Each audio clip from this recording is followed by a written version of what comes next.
nossa saudação, é com muita alegria que nós trazemos de volta a este programa o convidado que já esteve aqui por ocasião de apresentação do seu mestrado, realizado na Faculdade de Medicina da USP, sobre uso de práticas espirituais em instituição de deficientes mentais. E ele esteve aqui falando desse mestrado e também das viagens, inclusive internacionais, que realizou em congressos por força da importância desse mestrado. E ele também está agora numa tese de doutorado e vamos falar disso também.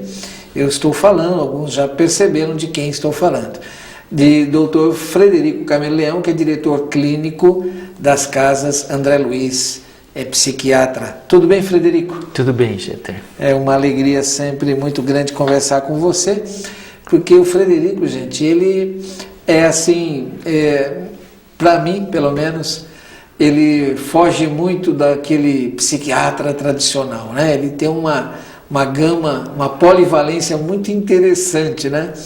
E vamos lá, hoje, atualmente, ele é coordenador do NEPER, Núcleo de Estudos e Pesquisas Espirituais e Religiosas, Problemas Espirituais e Religiosos. Isso mesmo.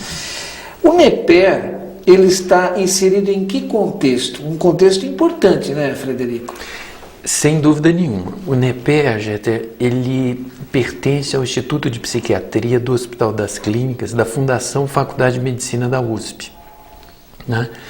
E que é uma instituição tradicionalmente muito focada nos aspectos orgânicos da doença mental, né? O Instituto de Psiquiatria se prima por isso, por ter uma visão muito organicista.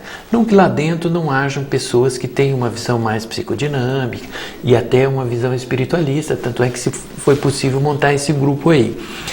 E foi possível que a gente tenha defendido uma dissertação de mestrado lá também sobre esse tema, né? O núcleo não surgiu no tempo e no espaço diante mesmo de uma necessidade conjuntural de estar abordando isso? Quer dizer, essa visão tradicional não foi se adaptando ao tempo? Não sei. O núcleo surgiu, já talvez você não saiba disso, que eu nunca tenha comentado com você, mas o núcleo surgiu um pouquinho antes. E você me enviou uma comunicação desse núcleo e, em função de eu tomar conhecimento, fiz contato e conheci o professor Francisco Lotufo Neto, que era uma pessoa aberta a esse estudo, e aí começamos o projeto de mestrado lá. Quer dizer, de um certo modo, você foi a ponte, a ponte que ligou. Mas o núcleo ele foi fundado pelo professor Francisco Lotufo Neto, pelo Alexander, que então estava iniciando um projeto de doutorado lá com o Francisco Lotufo Neto. Que esteve aqui nesse programa. Que já esteve aqui. E com mais uns 2 professores que se interessavam por estudos de religiosidade lá no Instituto de Psiquiatria. Na realidade, um estudo assim bem formal, né? Tanto é que é núcleo de problemas espirituais e religiosos. Mas e quando eu entrei com essa dissertação de mestrado, então tinha eu e o Alexander, nós dois muito interessados nessa questão. Então a gente reativou o NEPER com a participação do professor Francisco Lotufo Neto, que era o nosso orientador, tanto da tese de doutorado do Alexandre quanto da minha dissertação de mestrado, e começamos a convidar pessoas de fora para vir fazer apresentações, e tanto pessoas do Brasil quanto fora. O próprio Koenig, que é uma das maiores autoridades hoje nos Estados Unidos e no mundo, veio ao nosso grupo, fez a apresentação. E o núcleo hoje, para a mídia de uma maneira em geral, tem sido assim uma fonte de referência, uma fonte de informação. A gente tem visto muitas vezes lá a pessoa, a indicação nos caracteres lá do NEPER e tal. Né? Não há dúvida, o Instituto de Psiquiatria, ele é um centro de pesquisa, de ensino e de assistência, né? E a USP, ela é um dos principais centros de pesquisa da América Latina, né? E o Instituto de Psiquiatria pertence à Faculdade de Medicina da USP, né? Então, é referência. Todas as vezes que você quer a opinião dos cientistas, ali é um centro, de excelência. Sim. Inclusive o Instituto de Psiquiatria, ele prima por ser o instituto que mais publica artigos científicos dentro do complexo hospitalar da faculdade. Eu vejo em você também, assim, com a tese de mestrado, uma espécie de pessoa que está ajudando a quebrar paradigmas lá, né? Não, a ideia é exatamente essa, né? A ideia do núcleo é poder avaliar, do ponto de vista científico, com metodologia científica, as questões espirituais e religiosas, ou os problemas decorrentes dessas questões, e extrapolando problemas até as soluções propostas, né, pela questão da religiosidade e da espiritualidade. Sempre usando a metodologia científica, né?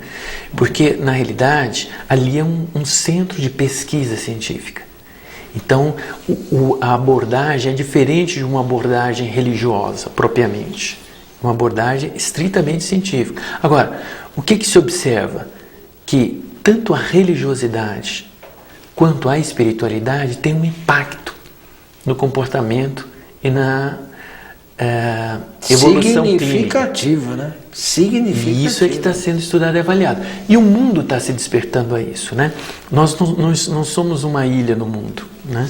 Muitos centros hoje se interessam em formar núcleo de pesquisadores relacionados a esse tema, porque é um tema de uma demanda extraordinária, né? Frederico, é dentro dessa visão social que surgiu a antipsiquiatria, certo? Também.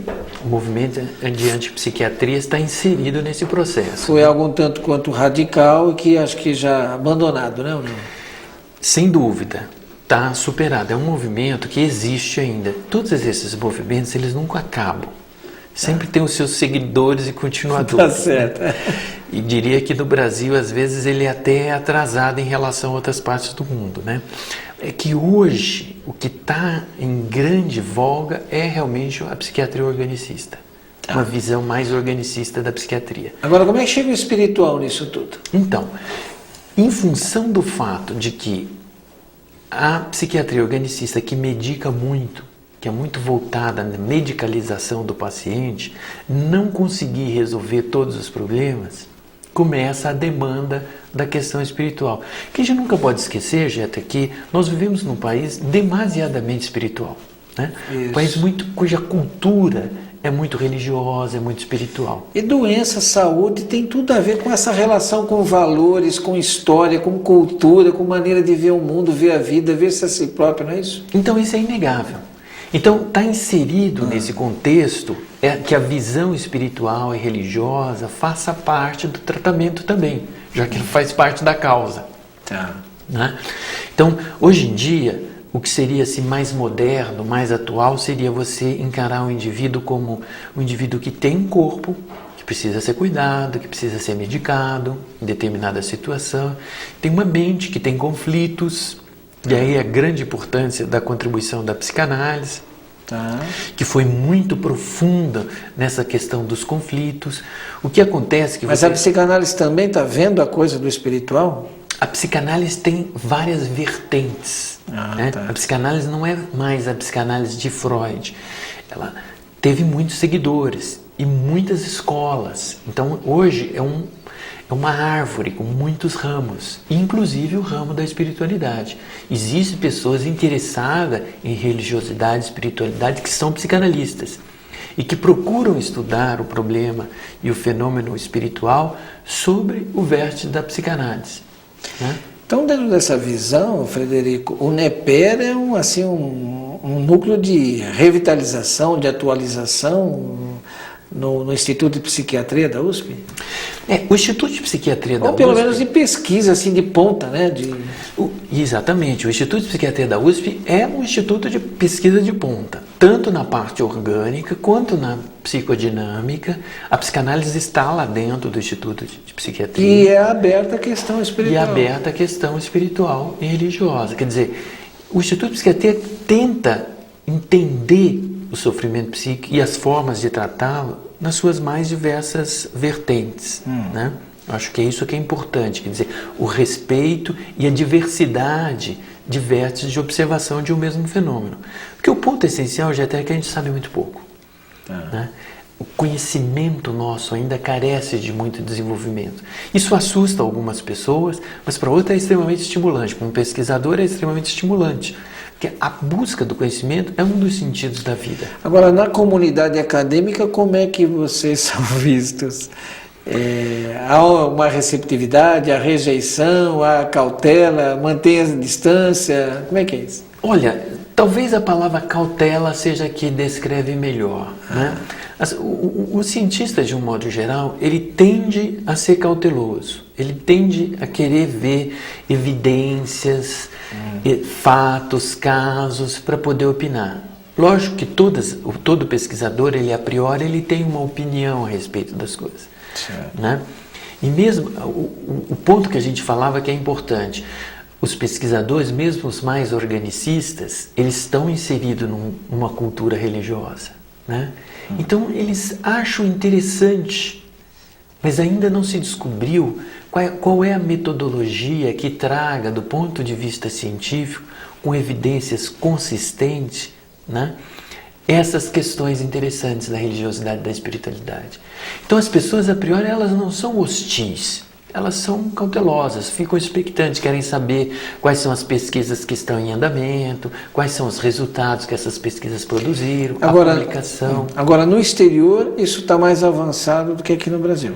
Em determinadas regiões, sim, mas não por uma questão de religiosidade e espiritualidade, porque a pesquisa científica está mais avançada, né? Então, se você vê os Estados Unidos, por exemplo, a pesquisa científica lá está muito avançada. Então, existe muito mais centro de pesquisa. Lógico, mais pessoas pesquisando, inclusive temas... O Alexander, que você sucede aí na coordenação do NEPER, esteve lá, né? Fez um curso com o Koenig, na Duke University, na Carolina do Norte, que tem um curso para treinamento de pesquisadores ligados à religiosidade e espiritualidade. Um curso que dura 1 ano. Ele tem cursos menores também, mas tem esse que dura 1 ano inteiro. Então, são centros de pesquisa mais avançados. Na Inglaterra também tem um centro de pesquisa lá, no Royal College of Psychiatrists, que seria uma espécie de associação psiquiátrica lá de Londres. Tem 640 psiquiatras estudando. Olha que maravilha. Né? Tá certo. E isso, então, porque são centros que já estão muito avançados. Então, é um tema que está despertando interesse. Desperta muito interesse na comunidade e começa a despertar interesse na comunidade científica. Bom, mas o Frederico não parou no mestrado, viu? Você vai saber disso logo após o intervalo.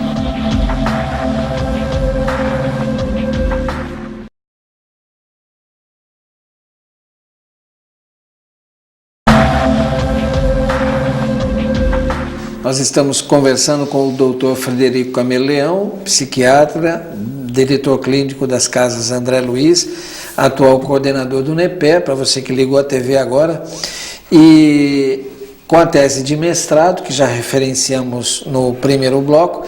Ele esteve em Londres, em Budapeste, apresentando esse seu trabalho. Isso realmente é uma referência importante, mostrando a qualidade desse seu trabalho sendo apresentado num cenário internacional. E ele não parou aí. Você foi agora para o doutorado em comunicação e semiótica. É isso? É isso mesmo. O que tem que ver o psiquiatra, o psicanalista com comunicação e semiótica? E antes que você, aliás, referencie isso, o que é semiótica? Então, tem tudo a ver, porque na realidade, gente, tudo esse processo todo que a gente vem desenvolvendo, estudando, ele está em cima do fenômeno da comunicação mediúnica, né?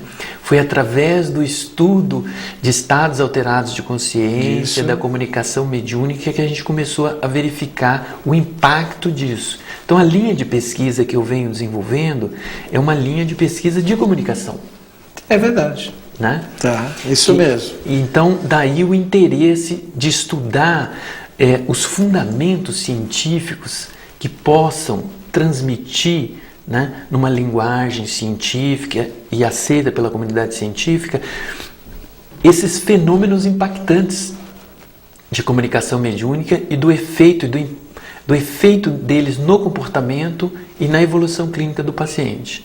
Ok. Né? Então, a gente buscou a comunicação em semiótica em função da vertente comunicação, e a semiótica é o estudo dos signos. Tá. Né? O estudo dos signos vem de muito tempo, vem lá dos gregos em termos filosóficos.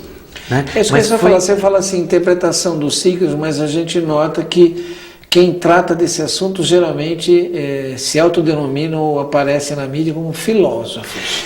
É uma interface entre filosofia e algum ramo novo de conhecimento? Não diria novo, mas é uma interface. Já vem lá vem lá dos gregos, né, que já estudavam a questão dos signos e dos significados. Agora, foi John Locke, que foi um médico e filósofo, que criou mais esse termo, que deu mais destaque a esse termo de semiótica, né? Agora, isso vem... explicar a partir da formação da palavra semiótica? Isso. Esse termo... Signo, visão do signo. Isso, a visão do signo. Você, através da semiótica, você estuda o signo. É a ciência do signo. Tá. Né? Existiu um filósofo chamado Charles Sanders Peirce, nos Estados Unidos, na mesma época de Kardec, inclusive o Peirce, 1839, né? Ele estudava esse fenômeno chamado semiótica, e ele tem uma visão de que a comunicação se dá através de signos, que o pensamento são signos, são trânsito de signos, né? Tá. E ele tem uma ideia. Na ideia dele existe uma expansão, uma relação entre o que ocorre na mente humana e o que ocorre no cosmos. Segundo ele, são mesmas leis. Como é que é? Desculpa. As leis que regem a mente humana são as mesmas leis que regem o cosmos. Olha que interessante, né? hein? É uma visão bastante interessante. E outra, que você desenvolve determinadas crenças, que significa para ele disposição a uma ação, né? Crença é uma disposição para agir, e em função dessa crença você age. Então, para ele, o significado de alguma coisa depende das consequências práticas que essa alguma coisa produz. E daí o pragmatismo. Você pode ilustrar isso para o nosso telespectador que não está tão... Então, familiarizado com esses termos, né? Na realidade, a gente pode entender que tudo é comunicação de signos. E que para eu ter uma ação prática, implica em que eu acredite em alguma coisa, em que eu tenha alguma crença. Dependendo da crença que eu tenho, eu vou agir. Se dependendo da crença que eu tenho, eu vou agir, eu não posso ter muitas dúvidas sobre a minha crença. Só que como eu estou num processo de evolução, e o Peirce lembrava muito isso, de que tudo está em evolução, inclusive as ideias, inclusive o universo, eu tenho que estar verificando aquilo que eu acredito, se tem consistência ou não com a realidade, porque na medida em que eu verifico e tem consistência, a minha crença se fortalece. Se a minha crença se fortalece, eu vou agir de acordo com aquela crença. Na medida em que eu deixo de verificar, eu tenho dúvidas. Se eu tenho dúvidas, eu enfraqueço. Ora, nós estamos estudando uma doutrina que é pautada em cima da caridade. Então, mediunidade e caridade é o nosso assunto. Então, a semiótica peirciana, de linha peirciana, porque a semiótica cresceu muito e tem várias linhas, como a psicanálise, não é mais uma só. A de linha peirciana casa muito com essa ideia. O que o Peirce queria na realidade? Ele queria clarear as ideias. Ele queria que as pessoas pudessem ter ideias claras, porque na medida que elas tinham ideias claras a respeito de alguma coisa, inclusive o famoso texto dele é Como Tornar Claras Suas Ideias, você tem a sua crença fortalecida. Bom, o indivíduo que pratica a caridade, ele tem a crença fortalecida na medida da prática e do efeito que ele vê daquela prática.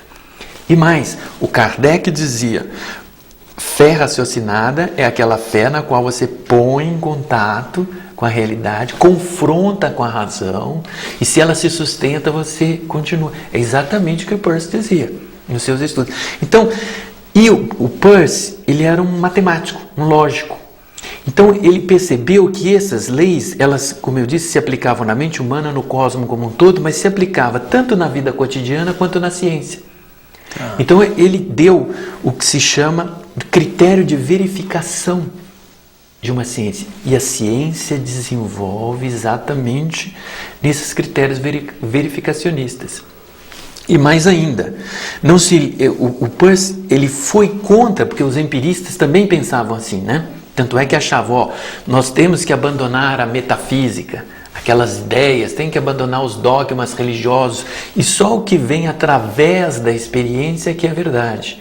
O próprio Comte, que é positivismo, a ideia do positivismo do Comte era essa, que a única forma de conhecimento verdadeiro é a experiência, é a ciência.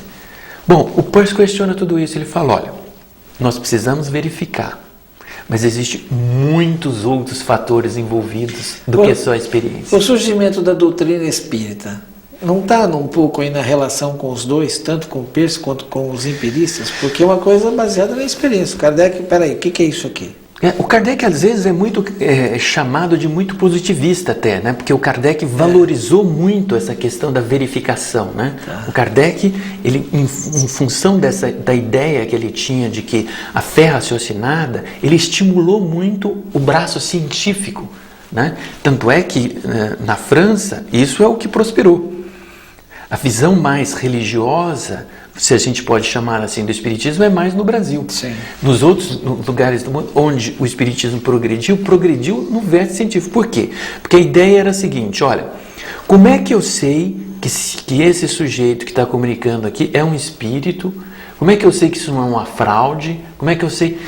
Verificando, fazendo teste, usando critérios científicos, como por exemplo, universalidade. Kardec usava muito a ideia da universalidade, que a ciência é isso. A ciência, desse ponto de vista, ela tem um grande sucesso por quê? Primeiro, ela tem métodos claros. Segundo, é uma ação social. Não basta que um cientista faça um experimento e dê certo, ele tem que mostrar o caminho, como ele fez, outras pessoas fazem em outros lugares e chegam às mesmas conclusões. Então, ele publica, aquilo é discutido, analisado e debatido. Então, quando o Kardec quis dar legitimidade e autenticidade àqueles fenômenos psíquicos, né? E espirituais, e o próprio Kardec às vezes chamava de fenômenos psíquicos, né? É verdade, é verdade. Por que ele chamava? Porque ele queria tirar aquela resistência da questão religiosa. Ele queria que entrasse num debate científico. Por isso ele foi chamado de positivista. O Peirce, que é da mesma época, também tinha essa visão, né? Evidentemente que o Peirce não se envolveu com as questões de mediunidade. O James, que é contemporâneo de Peirce, William James. William James, ele dialogava com Peirce. Inclusive, o William James era da Universidade de Harvard e o Peirce também era da Universidade de Harvard. E o William James deu continuidade e divulgou ao mundo as ideias do pragmatismo de Peirce. Né? A diferença está em que o Peirce tinha uma visão pragmatista de clarear as ideias, né? De buscar o significado último, avaliando as consequências de uma concepção. Já o William James levou a questão do pragmatismo como uma questão de verificar se aquilo era verdade ou não. E o William James se interessava muito pela questão religiosa, tanto é que ele abandona as discussões metafísicas e propõe o pragmatismo para tentar criar uma ponte entre ciência e religiosidade. E aí que entra então a sua tese de doutorado. Você esteve recentemente, até relativamente recentemente, participando de um simpósio internacional aqui na PUC, não é isso? Isso, eu participei de um congresso internacional de pragmatismo, o 10º Congresso Internacional de Pragmatismo, que é um congresso que ocorre por um grupo de pragmatismo da PUC, que tem um reconhecimento internacional. Estiveram presentes as maiores autoridades de pragmatismo. Então o pragmatismo é uma corrente forte dentro da filosofia? É uma corrente filosófica muito importante dentro da filosofia. Porque na filosofia nós temos muitas correntes. Né? Muitas correntes. Basicamente existem as chamadas correntes mais idealistas, outros mais racionalistas, outras mais empiristas. O pragmatismo, ele é uma corrente que nasceu com Peirce, né?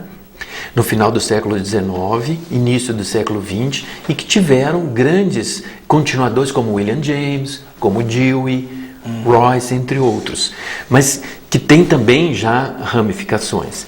O meu interesse em usar o pragmatismo, e que foi o que eu apresentei nesse congresso, era de mostrar que a semiótica, né, que estuda os signos, que busca o significado das ideias, das coisas, junto com o pragmatismo de Peirce, os dois servem como modelos para se estudar o fenômeno da comunicação, tanto da comunicação mediúnica como da comunicação divulgação. Porque na minha tese de doutorado, eu estou estudando não só a comunicação mediúnica, mas também isso que nós estamos fazendo agora. Debate científico, debates filosóficos, debate de ideias a respeito da espiritualidade. Então, a comunicação televisiva, a comunicação do rádio, como da Boa Nova, a comunicação da internet, mostrando que as ideias precisam disseminar na sociedade. As ideias elas ficam fortes na medida que as pessoas conhecem as ideias, que elas se tornam claras. Por quê? Porque vão reforçar as crenças. E na hora que o indivíduo tem uma crença que é iluminada por ideias que fazem sentido para ele, ele se sente mais disposto à vida. É muito interessante tudo isso que você traz, Frederico, e não sei se você se lembra de alguma parte da Gênese, mas no capítulo final da Gênese, ali eu vejo inclusive, tenho enfatizado muito isso aqui na TV Mundo Maior, a Nova Consciência, um Kardec profético, porque ele está lá dentro do capítulo Os Tempos Chegaram, está lá Sinais dos Tempos e Nova Geração. E nesses Sinais dos Tempos, ele, para mim, um texto profético, porque parece que ele saiu de lá, de onde ele estava, no tempo e no espaço, veio aqui, deu uma olhada no panorama, voltou e escreveu. Porque ele diz que realmente a gente está numa grande ruptura. Essa visão de os tempos são chegados, e ele coloca os tempos chegaram, ele coloca mesmo no texto que vai haver uma ruptura semelhante àquela que separou o mundo medieval do mundo moderno. Quer dizer, aquilo ficou no passado, não tem mais, acabou. Né? Então ele diz que nós estamos vivendo agora, em função disso, um grande embate das ideias. É isso que você está sentindo? Como é que você está vendo? Olha, Jeter, eu tenho uma visão de que as ideias estão presentes o tempo todo. Quer dizer, em termos, quando a gente fala ideia, não tem como não pensar nos gregos. Eles iluminam. Então, todas essas ideias que a gente vai e volta, o que você chama aí de virada, né, desse grande embate, eu penso que são clímax, onde a gente começa a discutir aquelas bases das ideias que eles nos anunciaram lá, né? E que foram muito enriquecidas com o cristianismo, por exemplo, no Ocidente, com as ideias do Cristo, com a ideia de amor, com a ideia de Deus e tudo. E que de vez em quando a gente vira um nó, fica num embate. Aí parece que surge alguma coisa que oxigena aquilo, que faz com que a gente...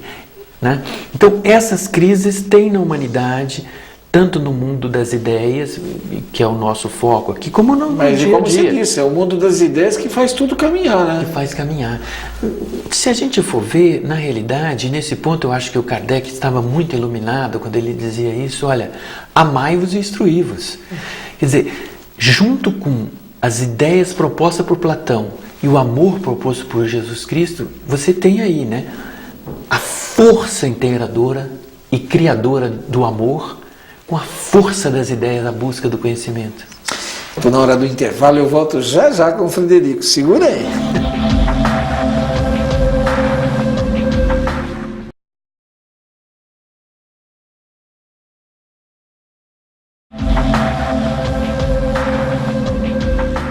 Eu estou conversando com o Dr. Frederico Cameleão e se você ligou a TV agora, olha, não deixe de acompanhar a reprise, hein? Programão. Frederico, retomando então essa questão do seu doutorado, Eu não quero antecipar com certeza quando você estiver apresentando e depois com certeza aprovado, volta a este programa, mas eu te perguntaria o seguinte, dentro dessa, nos dá um plano geral, assim, se eu te perguntasse dentro dessa tua tese, o que é o fenômeno mediúnico? Então, a ideia do doutorado ela é uma continuação do mestrado, né? Embora o mestrado tenha ocorrido dentro da Faculdade de Medicina, ele tinha uma visão de mostrar evidências de que determinadas práticas espirituais, no caso a reunião mediúnica, podiam impactar na saúde e no comportamento dos pacientes. Isso ficou evidenciado por aqueles pacientes deficientes mentais. Daqueles pacientes deficientes mentais, que era a nossa população. Desafio, hein? Você enfrentou um desafio. É um grande desafio. Foi usado um instrumento de pesquisa que pôde evidenciar isso, tá? Agora, qual era a continuidade disso? Na realidade, a continuidade tinha a ver com as origens. Por que a gente começou a estudar, a fazer esse trabalho? Porque houve um caso lá no Centro Espírita Nosso Lar Casa André Luiz, que impactou a todos nós, que foi de um paciente que estava decidido a morrer e que através de uma comunicação ele decidiu a continuar vivo. E ele só mudou a ideia de morrer para continuar vivo, porque a ideia de morrer dele era fundada numa visão de confinamento. Ele estava confinado a um corpo defeituoso e que ele não queria mais e por isso ele queria morrer. E ele não comunicava com o mundo, porque ele não, devido ao grau de deficiência mental dele e neurológica era tão profundo que ele não podia expressar, mas dentro dele habitava uma alma. E através da comunicação mediúnica, daí a comunicação, veja como tem tudo a ver. Ele estava se propondo a um suicídio. Ele queria morrer. Suicídio. Ele regurgitava alimento que era ingerido para ele, que era dado para ele. Regurgitar significa botar para fora, ele vomitava comida. Então ele estava para morrer. O que aconteceu? Numa reunião mediúnica, onde foi dado para ele a possibilidade de comunicar. E o que ele comunicou ao mundo? Primeiramente, a intenção dele de morrer e os motivos. O que foi dito para ele? Olha, essa possibilidade que você está nos anunciando aqui de comunicar é tão importante que nós vamos comunicar isso ao mundo, se você optar pela vida. Aconteceu exatamente o que ele queria. Quer dizer, perdeu todo o sentido dele de morrer, porque o fundamento dele da morte era a falta de comunicação. A partir do momento que a escolha dele passava a ser a vida, e isso podia impactar na vida de outras pessoas, ou seja, podia ser comunicado para outras pessoas, aquilo deu sentido para ele. E ele parou de querer morrer e voltou a viver. Por quê? Porque foi dito para ele, olha, caso isso se confirme, nós vamos comunicar isso ao mundo. Tudo a ver com o processo de comunicação. Tudo a ver com o que nós estamos fazendo agora. Comunicando ao mundo que é possível se optar pela vida.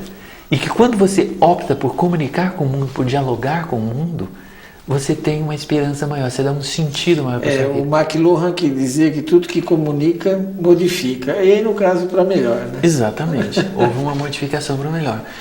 Então, é em cima disso que está a ligação, né? O nosso interesse no doutorado em buscar a semiótica e a comunicação, as teorias de comunicação, de semiótica, o McLuhan, por exemplo, né? São de mostrar que a comunicação está na base de tudo.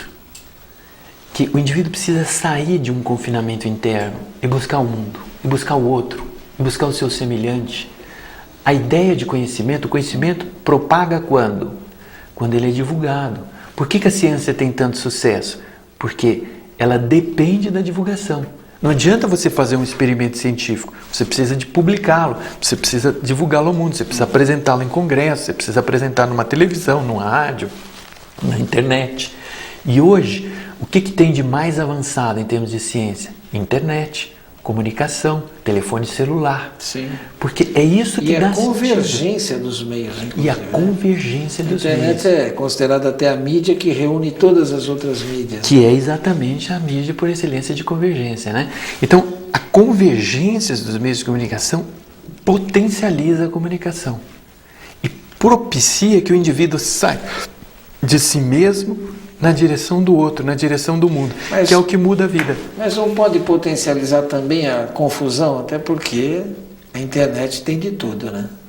A internet tem de tudo, você tem razão. Assim como a produção humana é muito diversificada, né? A internet, ela parte muito da produção humana. O que acontece com o ser humano? E isso são contribuições da psicanálise, né? O ser humano, ele é um sujeito muito desejante, tem muitos desejos e muito egoísta. Saciar os seus desejos significa atender a desejos pessoais. E isso leva a um grau de autodestruição muito grande. Como o exemplo do nosso paciente, mas que é o nosso exemplo do dia a dia. Então isso é algo muito sério que precisa ser cuidado. Cuidado como? Com pacto social, com buscar a vida, com comunicar, com trazer, né, a comunicação. A internet, o que ela faz?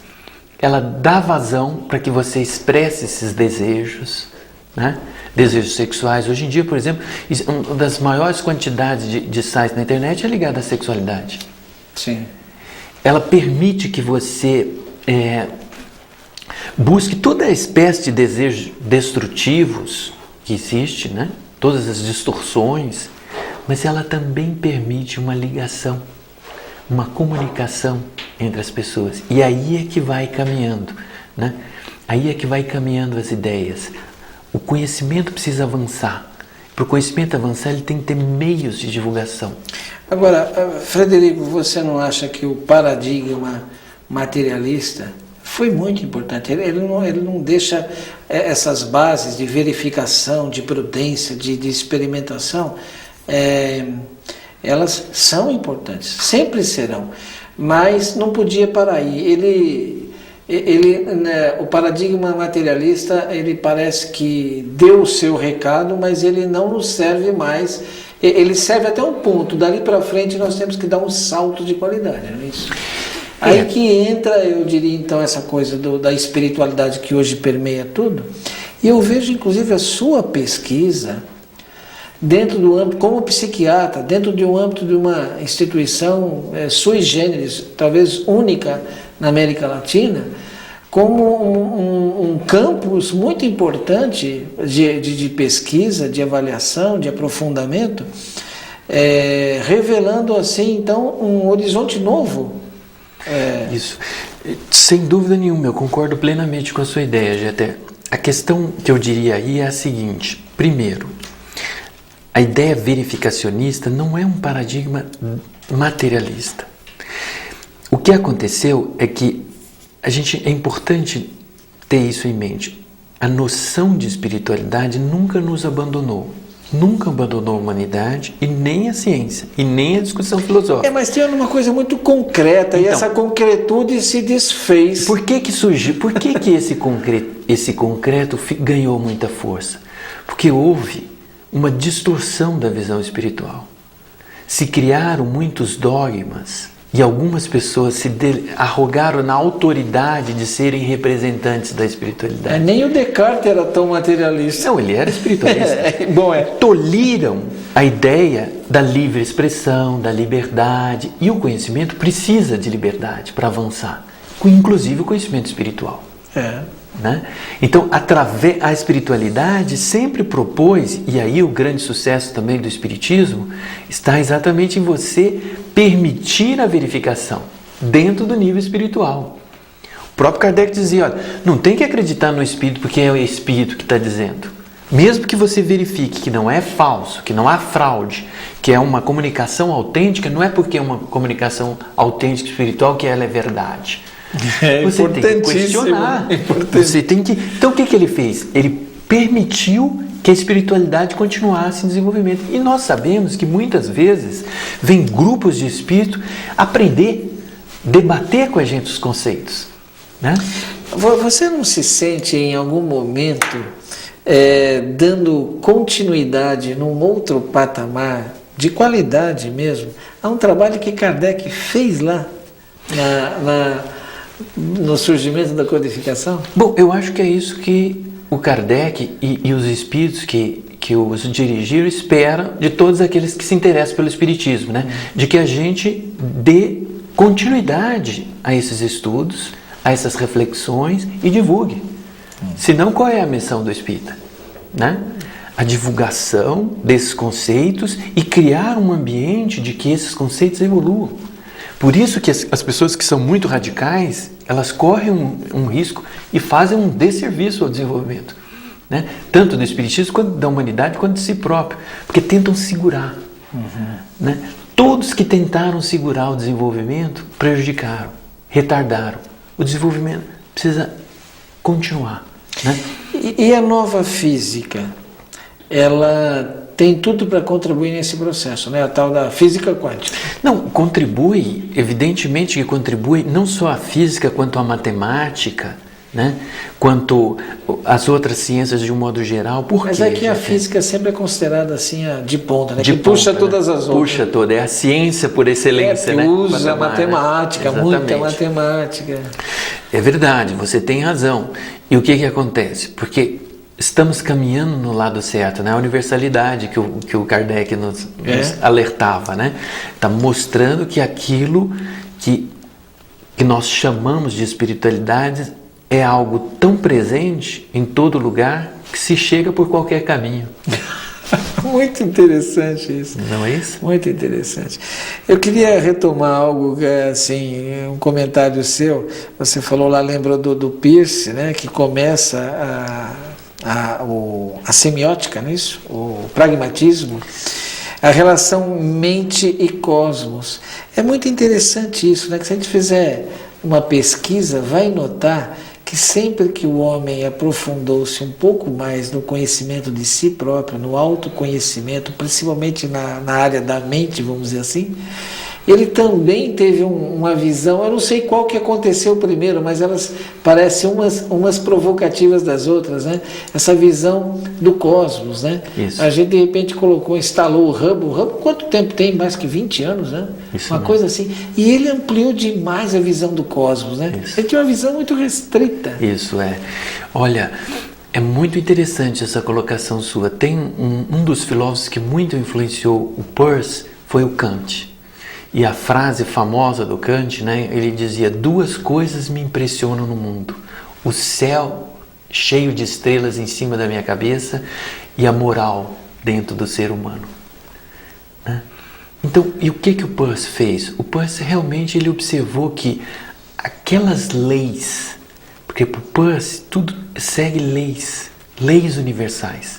Além do Kant, um filósofo chamado Duns Scotus, na época chamada medieval, chamada das trevas, também tinha filósofos que produziam. Né? E o Duns Scotus é um desses que falava de um realismo que existe independente do que nós pensamos a respeito, né? Porque a filosofia, principalmente filosofia moderna, idealista, racionalista, começou a reduzir o que se chama de realidade àquilo que existe dentro da mente humana. E começou a ver essa ruptura entre o que é real, é o que está dentro da mente humana, e o que pode ser conhecido, é só o que a mente humana conhece. O que está fora da mente humana, ele não tem como saber. O Duns Scotus, ele dizia o seguinte: a realidade existe independente, e a realidade é uma só. Inclusive a consciência humana está dentro dessa realidade. Bom, o que fez Peirce? Ele pegou a ideia de as mesmas leis que são universais, que regem os planetas, que regem as estrelas, regem a mente humana, regem a linguagem humana, que é o instrumento de comunicação. Frederico, a gente está chegando ao final do programa, eu estou ansiosíssimo para que você apresente. Quando é que deverá ocorrer a sua apresentação da tese de doutorado? Provavelmente no final do ano, né? Olha, presença obrigatória aqui depois para estar comentando conosco, tá? Quero te agradecer mais uma vez a tua presença aqui no Nova Consciência. Eu que agradeço, gente. É sempre muito estimulante as suas provocações aí filosóficas. Falou então. Nós queremos agradecer assim a sua presença e lembrar você, né? Eu tenho certeza que, por exemplo, os conteúdos trazidos aqui pelo Dr. Frederico Camelo suscitam muitas questões, ampliam muitas outras, e você sabe da nossa intenção de fazer alguns programas aproveitando sim os entrevistados ou debatedores. Eu já estou aqui armando algumas para o Frederico, ele faz alguma coisa parecida lá na Rede Boa Nova de Rádio. Então nós vamos trazer uma linha de programas também que discutam temas, né? Eu tenho certeza que o programa de hoje suscitou muitas coisas aí em você que está nos acompanhando aí pela TV Mundo Maior. Então envie seus e-mails, suas sugestões aqui para o programa, para a produção do programa. A Poliana está aguardando ansiosamente aí para que a gente possa então colocar em pauta nos programas. Até os próximos.